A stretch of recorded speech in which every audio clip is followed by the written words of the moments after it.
सिरसा जिला के विभिन्न क्षेत्रों में जा रहे हैं। कल हम गढ़वाली गए, उसके बाद रानिया और रानिया के बाद खेलना। आज हमने पहले कालांवाली में कार्यक्रम किया, जो कि हमारी वर्कर मीटिंग रही, और आज दोपहर बाद शाम को हमने सिरसा शहर में रोड शो किया है। हमारे साथ ही आपको मैं इंट्रोडक्शन देना चाहूंगी। वैसे तो आप सबको जानते हैं, हमारे वर्किंग प्रेसिडेंट चौधरी रामकिशन जी गुर्जर, 3 बार के विधायक, उनकी धर्मपत्नी बहन शैली चौधरी जी, जो कि वर्तमान में नारायणगढ़ से विधायक हैं, हमारे असंत विधायक शमशेर सिंह जी गोगी, हमारे पूर्व डिप्टी सीएम भाई चंद्रमोहन जी, कालका से हमारे विधायक प्रदीप चौधरी जी, सढौरा से हमारी विधायक बहन रेणुबाला जी, हमारे पूर्व डिप्टी स्पीकर चौधरी अकरम खान जी, हमारे छोटे भाई शीशपाल जी केहरवाला,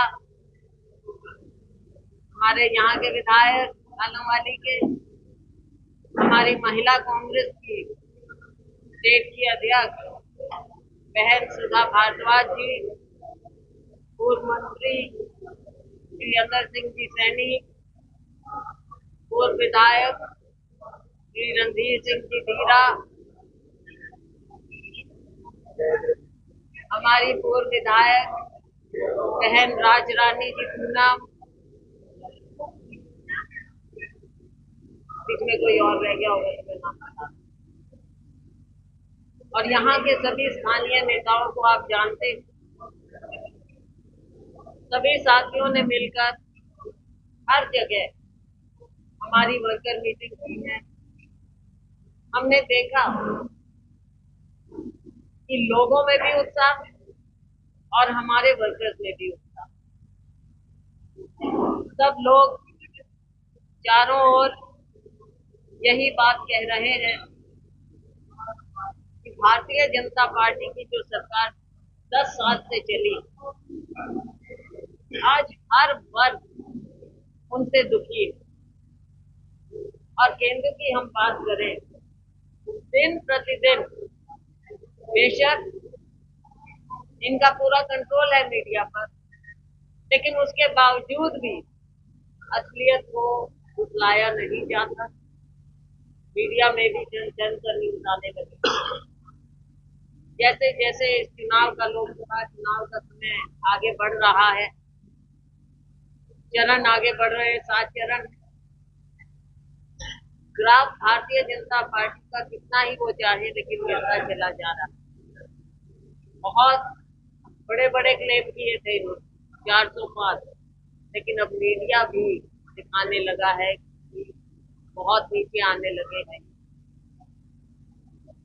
तो साथियों, ये चुनाव जहां से भारतीय जनता पार्टी ने बेशक राम मंदिर का भी राजनीतिकरण करने का प्रयास किया, मंदिर पूरा हुआ नहीं, लेकिन उसका उद्घाटन किया गया।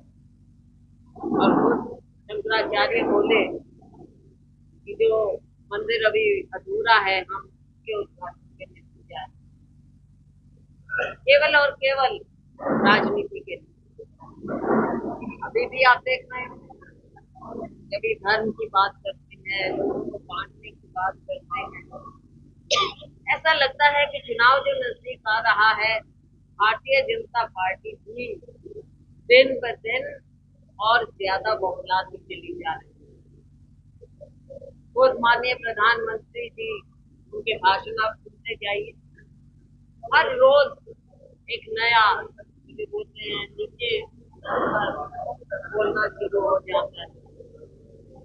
कभी हमारी बहनों के मान सम्मान और जिस तरह से टिप्पणियां की जाती है, मंगलसूत्र पर टिप्पणी की जाती है, एक राज्य में कुछ कहते हैं, दूसरे राज्य में कुछ कहते हैं, बौखलाहट। और इसी को आपने देखा हरियाणा में, इनकी बौखलाहट का नतीजा आपने देखा कि कैसे आखिर में एकदम मुख्यमंत्री बदल दिए। उन्हें मालूम था कि सरकार का चेहरा बेनकाब हो चुका है, और आज भी नाम के नए मुख्यमंत्री हैं, वही व्यवस्था, वही कार्यशैली, सब कुछ वही चल रहा। आम जनमानस से आप निकल कर बात करेंगे तो सब यही कहते हैं कि इनकी सरकार तो बस जा ही जा रही है। और आप देखेंगे कि केंद्र में भी वही हाल होगा जो इंडिया शाइनिंग का हाल हुआ 2004, क्योंकि नीचे का जो अंडर करंट है उसको ये पहचान नहीं। और हम अगर सिरसा की बात करें, सिरसा में लोगों को ऐसा लगता है कि भारतीय जनता पार्टी का क्या चेहरा देखे, ना कोई विकास हुआ, ना कोई साथ हुआ। किसानों के साथ अगर हम बात करें, पंजाब और हरियाणा के बॉर्डर की ऐसा बर्ताव किया गया जैसे तो इंडिया और पाकिस्तान का बॉर्डर। लोगों को घरों में बंद कर दिया, बाहर निकलने नहीं दिया, किसानों को प्रताड़ित किया गया। और आज आम नागरिक को, गरीब को ये परिवार पहचान पत्र के चक्रव्यूह में फंसा कर रख दिया। युवा को कुछ दिख नहीं रहा है, बेरोजगारी चरम सीमा पर है। चाहे देश की बात होगी, हमारे अपने राज्य की बात करें, परिवार पहचान पत्र सभी आज हम तालावाली कहते, तो हमारे जो पल्लेदार भाई और बहन, मजदूर, गरीब से गरीब, उन्होंने हमारे सामने क्या बात रखी। कोई 10वीं पास थे, कोई 12वीं पास, और वो कहते कि देखो हमारी हमको इस तरह से श्रमिक बन के काम करना पड़ रहा है, ना पूरी लेबर मिलती, हमारे बच्चों का क्या होगा। सरकार कहती है कि बच्चों को पढ़ाओ, 10वीं 12वीं पास करके उनको पैसे देकर चले। तो व्यथा बहुत है, मैं भाषण नहीं दूंगी, मुद्दे बहुत हैं। चाहे हम स्थानीय मुद्दों की बात करें, कोई डेवलपमेंट नहीं हुआ 10 साल में। देखने को सबसे ज्यादा मुझे लगता है कि जो ये रिकॉर्ड घोषणा किया गया स्वच्छ भारत के नाम पर, जहाँ निकलो गंदगी ही गंदगी है, इसमें भी पता नहीं कितना भ्रष्टाचार है।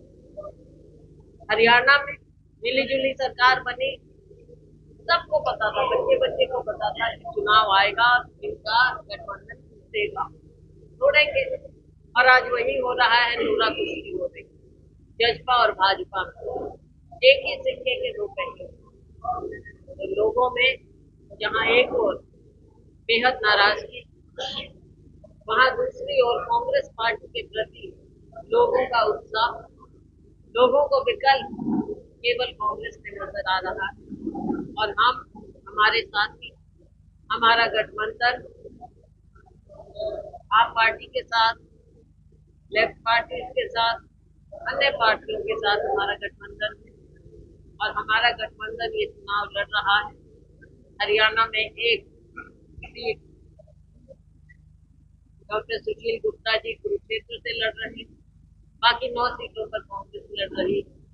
हमें पूरा विश्वास है कि जो, और मीडिया के मेरे साथियों से कहूंगी कि जमीनी हकीकत देखिए, 10 की 10 सीट हमारा गठबंधन जीतेगी।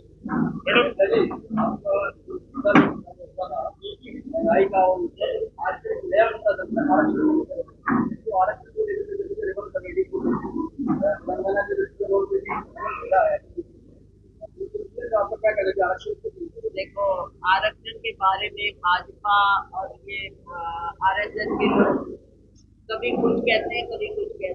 कभी कहते हैं आरक्षण खत्म होगा, कभी कहते हैं आरक्षण नहीं होना चाहिए, कभी कहते हैं आरक्षण फॉर्म बंद नहीं करेंगे। तो ये कब कहाँ पर किस जबान से क्या बोले किसी को मालूम नहीं। समय के मुताबिक, जगह के मुताबिक इनका रूप बदल जाएगा। अगर बात की जाए तो 8 9 सीटों में से 8 अनाउंस हो चुकी है। गाँव पेज में आपका एक सीट पर है, विचार हो रहा है, जल्द हो जाए। मैडम, आपके साथी और अब आपके प्रतिद्वंदी अशोक तंवर, उनका आपका आरोप ये है कि 26 साल हो गए आप सिरसा को लवारिस छोड़ते हैं, ये उनका आरोप है। कांग्रेस पार्टी में कोई किसी को लावारिस नहीं छोड़ता, जनता के लोग जानते हैं। और देखो, अब कोई कुछ भी जैसा भी आरोप लगाए तो मैं वो है नहीं, जनता के लोग मुझे जानते हैं, मेरे परिवार को जानते हैं, तो इसमें कोई सफाई देने की बात नहीं। लगातार हमारा संपर्क बना रहा है, हर तरह से हमारा अपना परिवार है, पुराने लोग हैं, कांग्रेस पार्टी है, एक परिवार है। तो इन चीजों का कोई जवाब नहीं होता, जब कहने की बात नॉमिनेशन नॉमिनेशन कब फाइल करेंगे?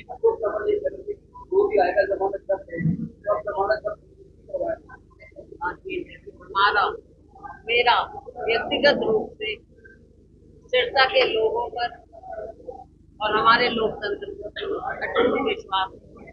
और आज के दिन हमारा सबका विश्वास है कि सिरसा के लोग कांग्रेस पार्टी को जिताएंगे और कांग्रेस पार्टी की उम्मीदवार मैं हूँ। मुझे विश्वास है कि जनता के लोग मुझे मैडम, क्या वजह है कि श्रुति चौधरी की टिकट किस वजह से कटी? पार्टी में तरह तरह की बातें होती हैं कि हमारी पार्टी पर अंदरूनी फैसले होते हैं कि किसको कहाँ से टिकट मिले। ये बात है, कभी लगता है कि आज के दिन कुछ नहीं। आपको याद होगा 89 में जब मुझे टिकट नहीं मिली, उसमें उस समय कुछ लोगों को लगता था, लेकिन 90% मुझे फिर मिली और मैं फिर यहाँ से जीती। नाराजगी भी दिखाई दे रही है। राजनीति में ये चीजें अप एंड डाउन होती हैं। हमें विश्वास है मोदी जी को आगे फिर से अच्छा मौका मिलेगा। नाराजगी भी दिखाई दे रही है, क्या उनको मनाया जाएगा? एक बार मायूसी होती है, ये स्वाभाविक बात। आप नॉमिनेशन कब फाइल करेंगे? 1 तारीख। पिछले 10 सालों में विधानसभा तस्वीरों में लेकिन ये अहम मुद्दा है, लेकिन बीजेपी है। बिल्कुल ठीक कह रहे हैं। आज मैंने कालांवाली में इसके बारे में बोला था और ये एक सबसे बड़ा अहम मुद्दा खास तौर से सिरसा के लिए बॉर्डर्स। आज के दिन हमारा युवा सबसे ज्यादा किसी बात में जुड़ा है और सिर्फ युवा नहीं, उनके परिवार। जब परिवार के परिवार नष्ट हो जाते हैं तो युवा अपनी जान होता है, नशे की लत में पड़ जाता है, उसका जीवन तो बर्बाद होता है, उसके पूरे परिवार का जीवन बर्बाद होता है, उसके माता पिता का उसके जो सपने संजोए होते हैं अपने बच्चों के बारे में, तो सब नष्ट हो जाते हैं। आप मुझे बताइए कि क्या कारण है कि ये इतना बढ़ता चला जा रहा है और सरकार और प्रशासन इसके बारे में कुछ नहीं कर पा रहे? क्या वो इतने असहाय? क्या कारण है? आंख मीची हुई है या फिर करना नहीं चाहते? सरकार को जवाब देना पड़ेगा इस बात का, क्योंकि यहाँ का युवा पूछ रहा है कि इस नशे से कब मुक्ति मिलेगी। आप बच्चों विधानसभा में भी उठाया था हमारे साथियों ने, तो ये इतना अहम मुद्दा है। जहाँ शिक्षा की हम बात करते हैं, बेरोजगारी की बात करते हैं, नशे की बात कोई कम अहमियत नहीं रखता, बल्कि सबसे बड़ी बात आज के दिन हमारे लिए है और जनता के लिए। क्या लोकसभा चुनाव हुड्डा और शैलजा ग्रुप एक साथ लड़ेंगे? देखो, ना तो कोई वोट होता, वोट कहने की बात होती है और मीडिया में इस तरह की बातें चलती हैं। लेकिन आपने देखा होगा चुनाव आया है और मैं हमेशा आपको बोलती थी कि अपने अपने लिए, अपने प्रभाव के लिए, अपने साथियों के लिए सब करते हैं, सब नेता करते हैं कोशिश, वो तो चलता है, ये राजनीति का हिस्सा है। लेकिन जब चुनाव आता है हम सब मिलकर चुनाव लड़ते हैं। अब उनके कोई क्या कारण है, मैंने थोड़ा सा मीडिया में ही देखा। आजकल मेरा ध्यान ज्यादा अपने चुनाव कर रहे हैं, लेकिन मैंने थोड़ा सा पढ़ा था, उन्होंने बातें कही हैं, हमारी हाईकमांड देखेगी जरूर इसका असर क्या है। इंडिया गठबंधन पूरे देश में समस्या हाँ जी, इंडिया गठबंधन पूरे देश में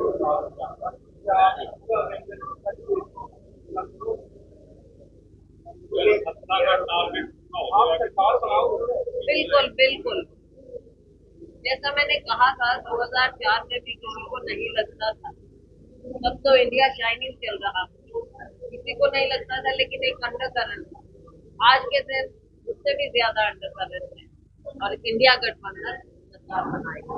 कल से लेके अब कल से लेके अब तक आपने लगभग 500 विधानसभाओं में आपका एक राउंड हो चुका है। कितना लोगों में उत्साह या नाराजगी आप लोगों को नजर आई? हमको नाराजगी नजर आ रही है सत्ता पक्ष पर, और हमारी तरफ लोगों का उत्साह नजर आया है, लेकिन चुनाव होता है और लोकतंत्र में सबकी बात अपने मन से वोट डाले, मतलब अपना वोट डाले। हम अपना पक्ष रख रहे हैं, अपनी विचारधारा रख रहे हैं और लोगों का रिस्पॉन्स देखकर पांचों हलकों में कल हम बाकी के 4 हलके करेंगे, फतेहाबाद, रसिया, टोहाना और नरवाना।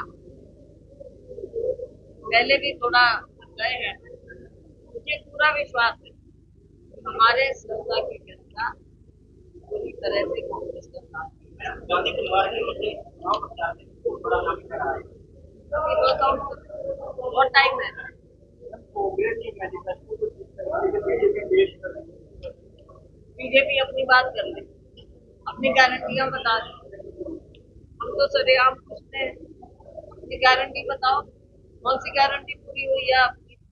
ना स्वामीनाथन कमेटी रिपोर्ट आपने लागू की, आपने कहा था क्या हुआ उस गारंटी का, और उसके बाद आपने प्रॉमिस भी किया था, क्या हुआ उस कमेटी का? आपने कहा था 2 करोड़ रोजगार देंगे हर साल, क्या हुआ 20 करोड़ रोजगार हुआ? तो जवाब दीजिए। सबका साथ सबका विकास, स्वच्छता अभियान, कहाँ है ये सारी बात? लोगों की जेब में 15 से 20 लाख मिले ही तो है, कुछ बचा नहीं है। आज इनके पास काला धन खत्म कर देंगे, कितना कैश खत्म कर देंगे। आज कितने गुना कैश सर्कुलेशन में, जीएसटी में लोगों को फंसा दिया। किस गारंटी की बात है? ना गरीब आदमी को कुछ मिल रहा है, ना आम नागरिक को कुछ मिल रहा है। महंगाई आसमान को छू रही है, आमदनी दुगनी करेंगे। किस किस गारंटी की बात है? आज के दिन इस तरह की बात करने से पहले, कांग्रेस पर उंगली उठाने से पहले वो अपने गिरेबान में जाए। मैडम, पहले 2 चरण के जो वोटिंग हुई है काफी कम वोटिंग हुई है, क्या समीकरण देख रहे हैं कि सरकार की प्रति कितनी विमुखता है, उदासीनता है। फील गुड तो होलिया का हर बार नया ले आते हैं, ये नया ढकोसला, नई बातें, नए स्लोगन, एमपी स्लोगन्स हैं, मोकली बातें हैं। भारतीय जनता पार्टी के पास जमीन पर क्या है करके तो दिखाया नहीं।